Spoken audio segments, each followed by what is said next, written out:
let's move to what is the central ethical argument of animal liberation. And if there's one thing that I want you to take away from this talk and think about, maybe discuss with friends, this is what I think is most important. And I want to start with the concept of speciesism. This is not a word that I invented. I came across it in a little leaflet handed out by a man called Richard Ryder, who was, I was in Oxford at the time, and Richard Ryder was also living and working in Oxford. But I suppose that you could say that I popularized that term because I used it in animal liberation, and it became fairly widely known and in the Oxford English Dictionary for quite a few years. The point of the term, of course, is to make a parallel between the way that racists, particularly I'm thinking of the most extreme racists, for example, those who owned slaves or took part in the slave trade, were racists in that way, and also to some extent sexism or male dominance over women. I think that there's an important parallel or analogy between the way we treat animals and the way the slave owners and slave traders treated Africans, and to some extent the way in which historically men have very often treated women. Now, the parallel is not exact, no analogy is exact, but I think it's still instructive. And why do I think that it's an important instructive parallel? Well, in all of these cases, what we have is a dominant group, a group that is more powerful for one reason or other than the other. In the case of racism, Europeans, white people, were more powerful because they had advanced technology. They had guns, for example, which Africans did not have at the time of the slave trade. And in the case of men and women, men were physically stronger, and that gave them power. And in both cases, they exploited or used the less powerful group in a way that was in their own interests, or at least they believed it to be in their own interests, but was clearly very contrary, very harmful to the interests of the less powerful group they were using. And if we look at human relations with animals, both throughout history and still today, I think we can see something very similar. Again, we are more powerful because of our advanced technology. Obviously, if we were talking about power, there are some animals that are much stronger than us, but because of the technology that we have, that doesn't enable them to gain power over us on the whole. On the contrary, we have a lot of power over them. And we use them, again, in our interests. We use them in ways that are somewhat similar, I would say more similar to the way that slave owners used slaves than to the way that men used women, because typically men had more feelings for women and some regard for them, and at least some women they cared for genuinely and would not want to harm. But in the case of our treatment of animals, like the case of the slave traders and slaves, they didn't really give the interests of the less powerful group much weight.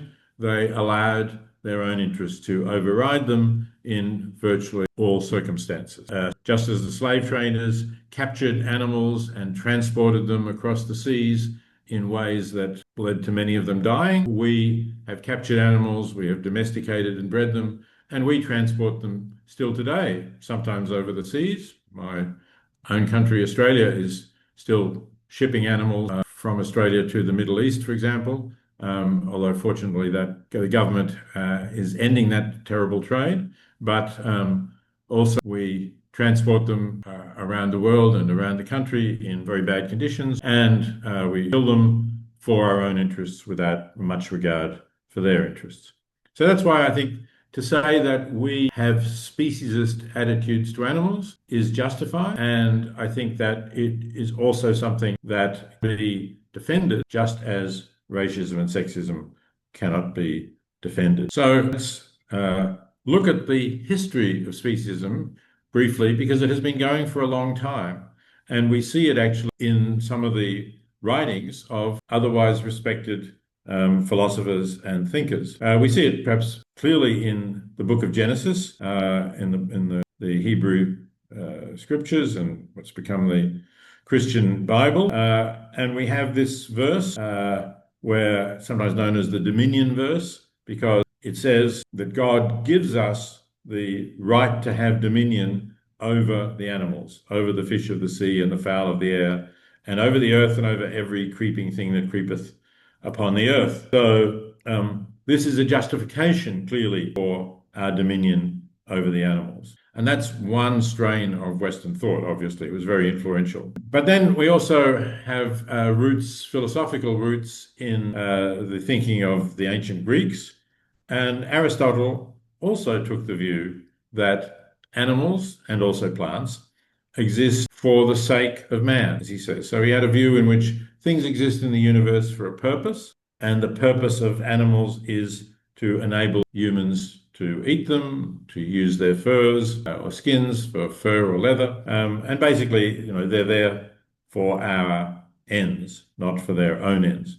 Of course, Aristotle knew nothing about Darwin or the theory of evolution. We now know that that is not the case, that simply evolved and we evolved from other animals, and there is no purpose in that process. It is just something that happened. So I think we can clearly say Aristotle was wrong, but he did have a very lasting influence on Western thought. And here's a man who brought his influence into Western thought, and specifically into Christian thought. This is Thomas Aquinas.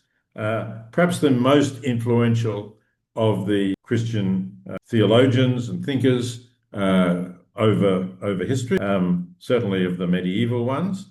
He lived in the 13th century, and he was a Christian, but he actually knew Aristotle. Aristotle was the only philosopher who was read in Europe at that time. Aristotle, I've done the wrong thing again. Works have been preserved through Arabic culture, actually, through Islamic thinkers in North Africa, and then brought to Europe. And so Aquinas was both influenced by the dominion verse. You see here, he says, God has subjected all things to man's power. That's clearly a reference to the verse from Genesis that I gave you a little while ago. And he also read Aristotle, and so he thought that there was a harmony, that they both agreed that we're entitled to use animals. And so he actually has this strong view, which, as I said at the beginning, I don't think many people would accept today, that it just doesn't matter how we behave to animals because of the dominion verse. As I said, most people today would think, well, it does matter in the sense that just being cruel to an animal for the sake of it is wrong. But Aquinas did not think that this was wrong, or at least not that it was a wrong to the animal. He thought, well, if you're cruel to animals, maybe you'll be cruel to humans as well, and that would be bad. So it's better not to be cruel to animals for the sake of humans, not for the sake of animals. And no doubt it is true that if you practice cruelty to animals, you may be more cruel to humans. But obviously, what I'm arguing is that it's the pain and suffering of the animals that is the primary reason for that, not that perhaps it will have bad consequences for humans as well. Okay, and then if we come to the 18th century, we have the great German philosopher Immanuel Kant, who also thought that we have no direct duties to animals. His reason was that they're not self-conscious, he said. They're there merely as a means to an end, and that end is man. So it's, again, a very consistent view going through Western philosophy for going back to Aristotle, more than 2,000 years. And I think the most important break from that tradition came only at the end of the 18th century from Jeremy Bentham, who was a contemporary of Kant in that their lives overlapped. And he may have read Kant, and it may be that in this quote he's thinking of Kant when he says, the question is not can they reason nor can they talk, but can they suffer? Bentham was a great reformer, a reforming utilitarian, reforming things to reduce human suffering, for example, reforming the terrible prisons that existed in his day. But he was also concerned about the interests of animals. Now, the standard reply to this remark of Bentham's, the question is not can they talk or can they reason, but can they suffer? The standard reply is to say, well, humans are different. This is like what Kant said, and there are various differences. So there's a sentence that could begin, but only humans are, and then we can fill it in, only humans are rational, only humans are self-aware, only humans are autonomous, can direct their own lives, only humans are moral agents, only humans use language. So there are many differences here. But the question is, are they relevant differences when it comes to how bad suffering is? Oh, and only humans are able to take part in a social contract, some contract philosophers have said. And I would argue that, in fact, while these differences might be important in many respects, they don't reduce how bad it is for a being to suffer.